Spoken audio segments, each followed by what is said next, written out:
हाँ, ठीक है।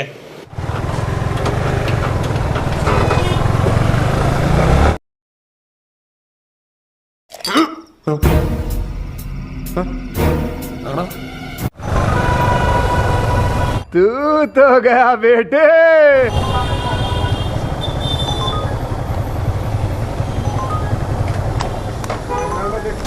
হ্যাঁ হ্যাঁ রাইট সাইড ছিল তো। হ্যাঁ কাটিনি স্যার, ডান দিক ছিল, তারপরে তো নিলাম, তখন দাঁড়াতাম না ওইখানে। ওই যে ডান দিক ছিল, দেওয়াই ছিল, তারপরে আমি এসছি। না ওই নিয়ে যাচ্ছে এখন একজনকে। হ্যাঁ लग गए मेरे लग गए बड़ी साल में है अब जिंदगी